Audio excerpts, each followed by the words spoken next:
ಈಗ ಏನಾಗಿದೆ ಅಂದರೆ ಇಲ್ಲಿ ನಮ್ಮಲ್ಲಿ ತುಂಬ ಈ ಎರಡು ಪಂಚಾಯತಿಗೆ ಪವರ್ಫುಲ್ ಅಂದರೆ ಒಂದು ಶಕ್ತಿ ದೇವಸ್ಥಾನ, ಒಂದು ರಂಗನಾಥ ಸ್ವಾಮಿ ಮತ್ತು ತುಂಬ ಇತಿಹಾಸ.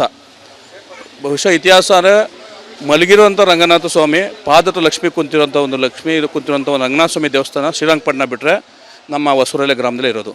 ಹಾಗಾಗಿ ಎರಡು ಪಂಚಾಯತಿಗೂ ಒಂದು ಶಕ್ತಿ ದೇವರು ರಂಗನಾಥ ಸ್ವಾಮಿ ಹಾಗೂ ಮದ್ದೂರಮ್ಮ ಅಂತ ಒಂದು ಶಕ್ತಿ ದೇವತೆ ಇದೆ. 2006-7ರಲ್ಲಿ ಕುಮಾರಸ್ವಾಮಿ ಭೂಮಿ ಕೈ ಹಾಕೋರು, ಅವರು ಅಧಿಕಾರ ಕಳ್ಕೊಂಡ್ರು.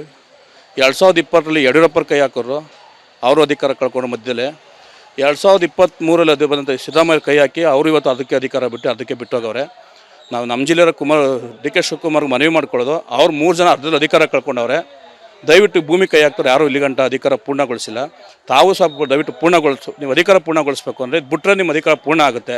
ದಯವಿಟ್ಟು ಇದು ನಿಮ್ಮ ಹಿಂದೆ ಇದ್ದಾರೆ ಹಿಂಬಾಲಕರು, ಕೆಲವು ಸುತ್ತಲಿದ್ದಾರಲ್ಲ, ಅವ್ರನ್ನೂ ಕೇಳಿ ಈ ಸತ್ಯನ ಸುಳ್ಳ ಅಲ್ವಾ ಅನ್ನೋದು. ಈ ಎರಡು ಪಂಚಾಯತಿ ಭೂಸೇನಪರ ರೈತರುಗಳನ್ನ ಕೇಳಿ ಹೌದಾ ನಿಜನಾ ಅಂತ. ಹಾಗಾಗಿ ಇಲ್ಲಿ ತುಂಬ ಶಕ್ತಿ ಜಳ ಇದೆ, ರೈತರನ್ನ ಕಾಪಾಡ್ತಂಥ ದೇವತೆಗಳವೆ. ಹಾಗಾಗಿ ಇಲ್ಲಿ ಹಿಂದೆ ಇದ್ದಂಥ 3 ಜನ ಮುಖ್ಯಮಂತ್ರಿ ಕೈ ಹಾಕಿ ಅಧಿಕಾರ ಕಳ್ಕೊಂಡವ್ರೆ ಮಧ್ಯದಲ್ಲೇ.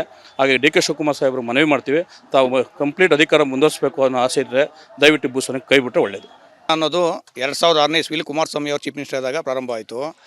ಅವ್ರು ಭೂಸ್ವಾಧೀನಕ್ಕೆ ಕೈ ಹಾಕಿ ಕುಮಾರಸ್ವಾಮಿ ಅವರು ಸರ್ಕಾರ ಹೋಯಿತು. ನಂತರ ಯಡಿಯೂರಪ್ಪನವ್ರು ಬಂದರು, ಅವರು ಸರ್ಕಾರ ಬಿದ್ದೋಯ್ತು. ಈಗ ಸಿದ್ದರಾಮಯ್ಯನವರು ಅಧಿಕಾರ ಕಳ್ಕೊಂಡಿದ್ದಾರೆ. ಮತ್ತು ಈಗ ನಮ್ಮ DCM ಆಗಿದ್ದಂತಹ ಡಿ.ಕೆ. ಶಿವಕುಮಾರ್ ಅವರೀಗ ನಿನ್ನೆ ಅಧಿಕಾರ ಸ್ವೀಕರಿಸಿದ CM ಆಗಿದ್ದಾರೆ. ದಯವಿಟ್ಟು ಅವ್ರನ್ನ ನಾವು ಕೇಳ್ಕೊಳ್ಳೋದು ಇಷ್ಟೇ, ಯಾವುದೇ ಕಾರಣಕ್ಕೂ ನಮ್ಮ ರೈತರ 1 ಇಂಚು ಭೂಮಿಯನ್ನು ಕಬಳಿಸೋದು ಬಿಡೋದಿಲ್ಲ. ದಯವಿಟ್ಟು ಇಲ್ಲಿನ ವಾಸ್ತವ ಸ್ಥಿತಿನ ಅರ್ಥ ಮಾಡ್ಕೊಳ್ಳಿ. ಮಾತಾಡ್ತಾರೆ ನೀವು 80% ರೈತರು ಒಪ್ಪಿದ್ದಾರೆ, ಅಲ್ಲಿರೋ ರೈತರೇ ಅಲ್ಲ, ಅಲ್ಲೆಲ್ಲ ಬರಡು ಭೂಮಿ, ಇದೆಲ್ಲ ವಾಸ್ತವ ಸತ್ಯಕ್ಕೆ ತುಂಬ ದೂರವಾದ ಮಾತು. ದಯವಿಟ್ಟು ಭೂಸ್ವಾಧೀನದ ಒಂದು ಕೈ ಬಿಟ್ಟು ರೈತರನ್ನ ಉಳಿಸ್ಬೇಕು ಅಂತ ತಮ್ಮಲ್ಲಿ ಕೇಳ್ಕೊಳ್ತಾ ಇದ್ದೀವಿ ಮೇಡಮ್.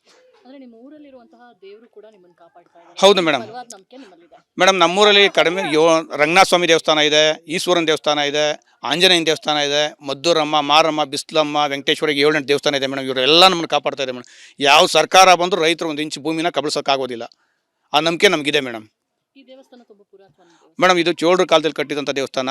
ಇದು ರಂಗನಾಥ ಸ್ವಾಮಿ ಮಲಗಿರೋಂಥದ್ದು, ಒಂದೇ ರಾತ್ರಿ ಕಟ್ಟಿರೋಂಥ ದೇವಸ್ಥಾನ ಮೇಡಮ್. ಇದು ತುಂಬ ಪುರಾತನವಾದದ್ದು. ಇದನ್ನು ಜೀರ್ಣೋದ್ಧಾರ ಮಾಡಬೇಕು ಅಂದ್ಕೊಂಡಿದ್ದೀವಿ. ನೋಡೋಣ, ಇದೇನು ಡಿ.ಕೆ. ಶಿವಕುಮಾರ್ ಅವ್ರಿಗೆ ರಂಗನಾಥ ಸ್ವಾಮಿ ಏನಾದರೂ ಕನಸಿನೆಲ್ಲ ಬಂದು ಹೇಳಿ ಭೂಸ್ವಾಧೀನ ಕೈ ಬಿಡಪ್ಪ ಅಂತ. ಆ ನಂತರ ಅದು ದೇವಸ್ಥಾನ ಪೂರ್ಣೋದ್ಧಾರ ಮಾಡ್ತೀವಿ ಮೇಡಮ್. ಕೃಷ್ಣ ಅಂತ ಮೇಡಮ್. ಇದ್ರೊಳಗೆ ಜೀವನ ಮಾಡೋರು. ನಮ್ಮ ಮಕ್ಳಿಗೆ ಏನು ವಿದ್ಯಾಭ್ಯಾಸ ನಾವು ಕಲಿಸ್ಲಿಲ್ಲ. ವ್ಯವಸಾಯ ಮಾಡ್ಕೊಂಡೆ ನಮ್ಮ ಮಕ್ಕಳಿಗೆಲ್ಲ ನಮ್ಮ ಮಕ್ಳದೆಲ್ಲ ಆಗ ನಾವು ರೆಡಿ ಮಾಡಿದ್ದೀವಿ. ಇನ್ನು ಮೊಮ್ಮಕ್ಳನ್ನ ಓದಿಸ್ಕೊಂಡು ಅವ್ರ ಮಕ್ಳು ಬೆಳೆಯೋದೇ ಇರೋದು. ಇವಾಗ ನಮ್ಮನ್ನ ಇದು ಕಚಡ ನೀರು ಅದು ಇದು ಅಂತಾರಲ್ರ, ಇಲ್ಲಿ ನಮ್ಗೆ ಕಚಡ ನೀರು ಯಾವುದೂ ಬರಲಿಲ್ಲ. ಅವ್ರು ಯಾರೋ 1000 ಹೇಳ್ಕೊಳ್ಳಿ. ಇಲ್ಲಿಂದ ಒಂದು 40 ಊರು 30 ಊರು, ಸೊಂಟೆನಹಳ್ಳಿ, ಉಳ್ಗಾನಹಳ್ಳಿ, ಕೋಳ್ನಹಳ್ಳಿ, ಕೋಪಹಳ್ಳಿ, ಯರಳ್ಳಿ, ಕನಕಪುರ ಗಂಟನೂ ಬೇರೆ ಕಚಡ ನೀರು ಐತದೆ. ಅವರೆಲ್ಲ ಏನು ಮಾಡ್ತಾರವ, ಯಾಕೆ ನಮ್ಮ ನಿಂದೆ ಮಾಡೋ ಜನಗಳು ಅವ್ರಿಗೆ ಬೇಕಾಯ್ತು ಅವ್ರು ಮಾಡ್ಕೊಳ್ಳಿ, ನಾವು ಅವ್ರಿಗೆ ಹೋಗಲ್ಲ. ಇವಾಗ ಅವರೆಲ್ಲ ಎಲ್ಲಿ ಮಾರ್ತಾರೆ, ನಮ್ದು ಮಾರೋಕ್ಕಾಗಲ್ಲ. ಬಿಟ್ಟು ಅವ್ರು ಮಾಡ್ಕೊಳ್ಳಿ. ನಮ್ಮ ಸುದ್ದಿ ಮಾತ್ರ ಯಾರು ಹೇಳ್ಬಾರ್ದು. ಕಚಡ ನೀರು ನಮ್ಗೆ ಎಲ್ಲಿ ಬರ್ತದೆ, ನಮ್ಮ ಪಂಚಾಯತಿಗೆ ಎಲ್ಲಿ ಬರ್ತದೆ. ಇವಾಗ ಅಲ್ಲಿ ಯಾಕೆ ಚೌಕಳ್ಳಿ ಗಂಟ ಹೋಯ್ತದ, ಇದು ಬೈರ್ಮಂಗ್ಳದ ಗಂಟ, ಇದು ಚೀಲೂರು ಅಂತ ಅದೇ ಅಲ್ಲಿ ಗಂಟ ಹೋಯ್ತದಲ್ಲ. ಅವರೆಲ್ಲ ಏನು ಜೀವನ ಮಾಡ್ತಾವ್ರೆ, ಅವರೆಲ್ಲ ಏನು ಹಾಲೆಲ್ಲ ಬಿಸಾಕ್ತಾವ್ರೆ, ಹುಳ ಎಲ್ಲ ಬಿಸಾಕ್ತಾವ್ರೆ, ರೇಷ್ಮೆನ ಏನು ಮಾಡ್ತಾವ್ರೆ ಅವರು. ಯಾಕೆ ನಮ್ಮ ನಿಂದೆ ಮಾಡೋದು. ನಾವು ನಮ್ಮ ಮಕ್ಳಿಗೆ ಇದೇನೇ ಇರೋದು, ನಾವು ಓದಿಸ್ಲಿಲ್ಲ. ನಾವು ಜೀವನ ಇದೇನೆ ನೋಡಿ. ನಮ್ಮ ಅಮ್ಮಗೆ ಅವ್ರಿಗೆ ನಾವು ವಿದ್ಯಾಭ್ಯಾಸ ನಾವು ಏನು ಕಮ್ಮಿ ಕೊಡಲ್ಲ. 1.5 ಲಕ್ಷ ಕೊಟ್ಟು ಫೀಸ್ ಕಟ್ಟಿ ಓದಿಸ್ತಾ ಇದ್ದೀವಿ. ಯಾರಿಗೇನು ಕಮ್ಮಿ ಇಲ್ಲ. ಅವ್ರು ಸಂಬಳ ತರೋರು ಏನು ಮಾಡೋಕ್ಕಲ್ಲ, ರೈತರನ್ನ ಯಾರು ಏನು ಮಾಡೋಕ್ಕಲ್ಲ. ನಾವು ಬಿಡಲ್ಲ, ಭೂಮಿ ಸೊತ್ತರು ಬಿಡಲ್ಲ, ನಾವೇನು ಮಾಡಿದ್ರು ಬಿಡಲ್ಲ. ಕೆಂಪಮ್ಮ ಟೌನ್ಶಿಪ್ ಮಾಡ್ತಾರೆ, ನಿಮ್ಮ ಜಮೀನೆಲ್ಲ ಹೋಗುತ್ತೆ, ತೊಗೊಳ್ತೀವಿ ಅಂತ ಹೇಳ್ತಾ ಇರುವಂಥದ್ದು ಎಷ್ಟು ಆತಂಕ ಇದೆ. ನೀವು ಎಷ್ಟು ವರ್ಷಗಳಿಂದ ಕೃಷಿ ನಂಬ್ಕೊಂಡು? ನಾವು ಮದುವೆಯಾಗಿ 29 ವರ್ಷ ಆಯಿತು ಮೇಡಮ್. 19 ಮೊದಲು ನಮ್ಮ ಅತ್ತೆಮ್ಮ ಅವರು ವ್ಯವಸಾಯನೇ ಮಾಡ್ತಾ ಇದ್ದಿದ್ದು. ಅವ್ರ ಪೂರ್ವಿಕರು ವ್ಯವಸಾಯನೇ. ನಮ್ಮದು 8 ಎಕರೆ ಅಷ್ಟು ಜಮೀನು ಐತೆ. ನಾವು 2000 ಅಡಿಕೆ ಸಸಿ ಕಟ್ಕೊಂಡಿದ್ದೀವಿ. ಒಂದು 250 ತೆಂಗಿನ ಮಾವಿನ ಮರ ಇದೆ, ಒಂದು 350 ತೆಂಗಿನ ಮರ ಇದ್ದಾವೆ. ನಾವು ವ್ಯವಸಾಯನೇ ಮಾಡೋದು, ಹತ್ರಲ್ಲೇ ಜೀವನ ಸಾಗಿಸೋದು. ಈಗ ಡಿ.ಕೆ. ಶಿವಕುಮಾರ್ ಟೌನ್ಶಿಪ್ ಮಾಡ್ತಾರೆ ಅಂತಾರೆ, ಇಲ್ಲಿ ರೈತರೇ ಇಲ್ಲ ಅಂತಾರೆ. ನಾವು ರೈತರುಗಳೇ 1 ವರ್ಷದ ಮೇಲೆ 6 ತಿಂಗಳು ತಾಯಿಂದಾನು ಇಲ್ಲೇ ಸ್ಟ್ರೈಕಲ್ಲಿ ಕೂತಂಗೆ ಇದ್ದೀವಿ. ಅವರು ದಲ್ಲಾಳಿಗಳು ಇವರು ಇದು ಮಾಡಿ ಇಲ್ಲಿ ರೈತರಿಲ್ಲ ಹಂಗೆ ಹಿಂಗೆ ಅಂತ ಅವ್ರು ಬಂದು ನಮಗೆ ಇಲ್ಲಿ ನೋಡಿ ರೈತರುಗಳು ಅವರು ಈಗ ಮುಖ್ಯಮಂತ್ರಿ ಆಗಿದ್ದಾರಲ್ವ, ನಮಗೂ ಒಳ್ಳೇದು ಮಾಡಿಕೊಡ್ತಾರೆ ಅಂತ ನಂಬಿದ್ದೀವಿ. ಯಾವ ಥರ ಮಾಡ್ತಾರೋ ಅನ್ನೋದು ನಮಗೂ ಗೊತ್ತಿಲ್ಲ. ಬಿಡ್ತಾರೆ, ಒಳ್ಳೇದು ಮಾಡ್ತಾರೆ, ಮಾಡ್ತಾರೆ, ನಮಗೆ ಇದನ್ನ ಬಿಟ್ಬಿಡ್ತಾರೆ ಅಂತ ನಂಬಿದ್ದೀವಿ. ಇಲ್ಲಿಂದ ಈಚ್ಕನ ಅವ್ರು ಬಿಟ್ಬಿಟ್ಟು ದಲ್ಲಾಳಿಗಳು ಇದೆಲ್ಲ ಹೋಗಿ ಹೇಳ್ತಾರಲ್ವ, ಅವ್ರನ್ನ ಮಾಡಿ ಅಂತಾರಲ್ಲ, ಇಲ್ಲಿ ಬಂದು ರೈತರುಗಳ್ನ ಕೇಳಿ ನಮಗೆ ಈ ಥರ ಅನುಕೂಲ ಮಾಡಿಕೊಟ್ರೆ ನಮಗೂ ಒಳ್ಳೆಯದಾಗುತ್ತೆ ಮೇಡಮ್. ನೇತ್ರ ಅಂತ. ಯೋಗಾನಂದ ಅಂತ. ಸೊ ಇಲ್ಲಿ ವೆರಿ ಇಂಪಾರ್ಟೆಂಟಾಗಿ ನಾನು ಹೇಳಬೇಕಾಗಿರೋದೇನು ಅಂದರೆ, ಈಗ ನಾಳೆ ಎನ್ವಿರಾನ್ಮೆಂಟ್ ಡೇ ಇದೆ. ಕೆಲವರು ಯಾರೋ ಸೋಕಿಗೋಸ್ಕರ ಒಂದೆರಡು ಗಿಡ ನೆಡ್ತಾರೆ. ಬಟ್ ನಾವು ದಿನ ಗಿಡ ನೆಡ್ತಾ ಇದ್ದೀವಿ, ದಿನ ಎನ್ವಿರಾನ್ಮೆಂಟ್ ಡೇ ಮಾಡ್ತಾ ಇರೋರು ಇಲ್ಲಿ ಕೂತಿರೋ ನಿಜವಾದ ರೈತರು. ಅದು ನಿಜವಾದ ರೈತನ ಲಕ್ಷಣ ಅದು. ಮತ್ತು ಇನ್ನೊಂದು ಹೇಳ್ತಾ ಇರ್ತಾರೆ ಇವರು, ಕನ್ಸೆಂಟ್ಗೆ 80% ಬಂದುಬಿಟ್ಟಿದ್ದಾರೆ, 80% ಬಂದುಬಿಟ್ಟಿದ್ದಾರೆ ಅಂತ. ಯಾರೋ ಒಂದು 50 ಎಕರೆ ಇರೋರು, 30 ಎಕರೆ ಇರೋರು, ಅವ್ರಿಗೆ ಒಬ್ಬೊಬ್ಬರೇ ಮಕ್ಕಳಿದ್ದಾರೆ ಮೇಡಮ್. ಇಲ್ಲಿ 50 ಎಕರೆಯಲ್ಲಿ 60 ಜನ 70 ಜನ ಬದುಕ್ತಾ ಇದ್ದಾರೆ. ಅವ್ರ ಬಗ್ಗೆ, ಜೀವನದ ಬಗ್ಗೆ ಯೋಚನೆ ಮಾಡಬೇಕಿತ್ತು ಇವರು. ಸೊ ಒಬ್ಬೊಬ್ಬನ ಬಗ್ಗೆ ಎಲ್ಲ ಯೋಚನೆ ಮಾಡೋದು.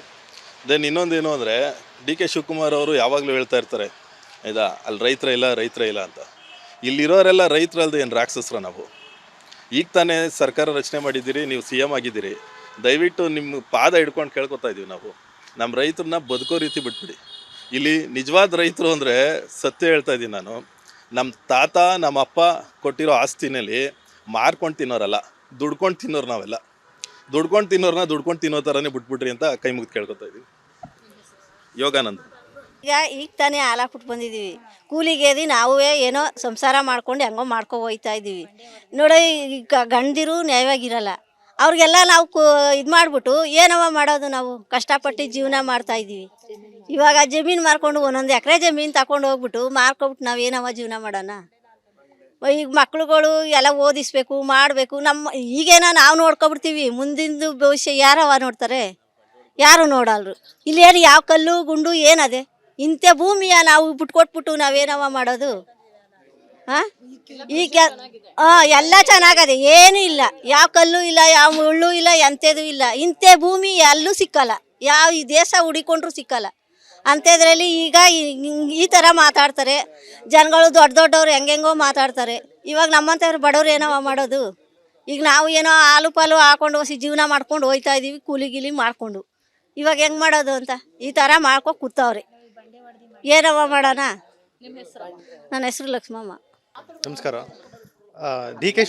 ಶಿವಕುಮಾರ್ ಅವರು ನಿನ್ನೆ ಅವರ ಆರಾಧ್ಯ ದೈವವಾದ ಅಜ್ಜಯ್ಯನವ್ರನ್ನ ಹೇಳಿ ಅವರು ಪ್ರಮಾಣ ಸ್ವೀಕರಿಸಿದ್ದಾರೆ.